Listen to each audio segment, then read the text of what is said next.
A single dad never expected to find a billionaire CEO trapped in an abandoned basement. But what happened next would change both their lives forever. Like, subscribe, and get ready for this unbelievable story.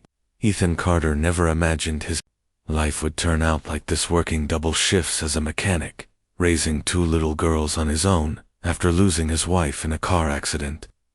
Every bill was a battle, every day a grind. But his daughters, Lily, 10, and Mia, 6, were his entire world. One rainy afternoon, a sleek black Rolls-Royce pulled into the shop. The driver stepped out first, opening the door for a woman who looked like she'd stepped out of a magazine. Tall, elegant, and dressed in a tailored white coat. She surveyed the greasy garage with mild distaste before spotting Ethan. "You, the owner?" she asked. "No, ma'am," Ethan replied, wiping his hands. "Just a mechanic." Her name was Isabella Grant, billionaire CEO of Grant Motors. Her luxury car had broken down, and none of her staff could fix it quickly enough. Ethan diagnosed the issue in minutes, fixed it within the hour, and charged her a fraction of what others would. She returned the next day not because of her car, but because she'd heard whispers from a mutual acquaintance about the widowed mechanic with 2 daughters who deserved more than this life. They talked over coffee in his tiny kitchen, the girls shyly peeking from the hallway. Ethan tried to keep the conversation casual, but Isabella's eyes kept drifting toward the photos of his late wife and the crayon drawings taped to the fridge. Finally, she said something that left him stunned. "Ethan, marry me, and I'll help raise your daughters. They deserve the world and I can give it to them." Silence filled the room. Ethan's mind raced. Was this some kind of business arrangement? A pity proposal?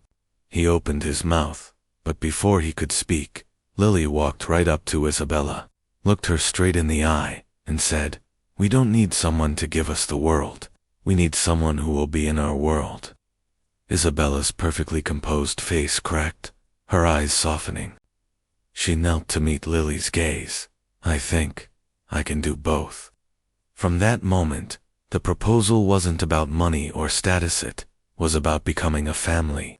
And slowly, Isabella stopped being the billionaire and started being mom.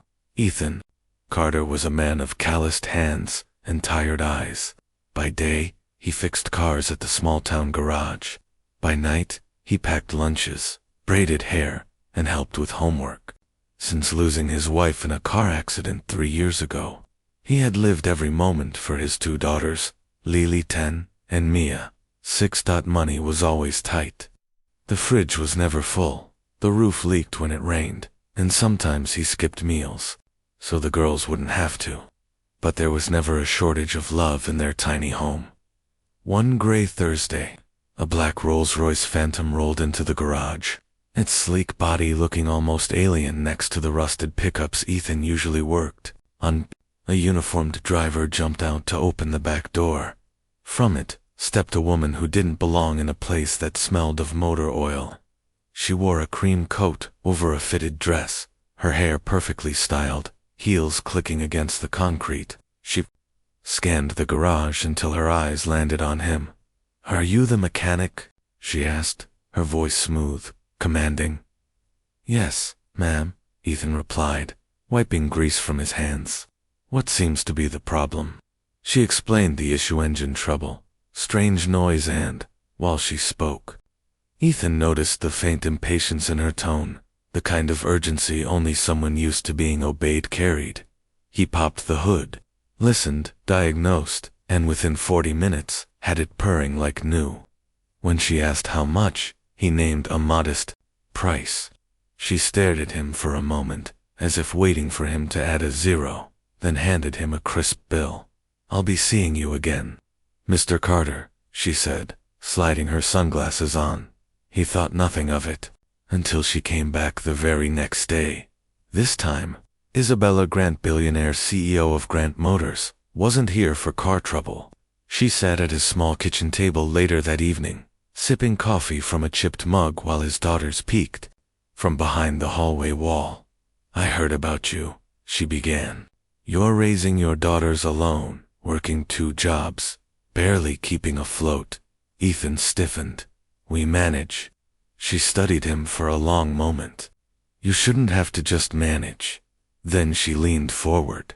Ethan, marry me, and I'll help raise your daughters. They deserve the best education, the best life, and I can give it to them. He stared, unsure if he'd heard her right. Marry you. It doesn't have to be about love right away. Think of it as a partnership for them. The room was so quiet he could hear the ticking clock. Before he could form a reply, Lily stepped forward, chin raised like the little warrior she was. Her small voice cut through the air. We don't need someone to give us the world, she said. We need someone who will be in our world. Isabella blinked, her polished exterior faltering. For a moment, the billionaire disappeared, and a woman with something almost vulnerable in her eyes remained. She set her coffee down and knelt so she was level with Lily. I think I can do both, she whispered. That night, there was no signed agreement, no ring, no decision made. But over the weeks that followed, Isabella didn't bring more proposals. She brought herself. She showed up to Lily's soccer games, helped Mia with reading, and ate spaghetti in their tiny kitchen like it was fine dining. By the time Ethan finally asked her to marry him, it wasn't because she could give them the world. It was because she had become a part of it.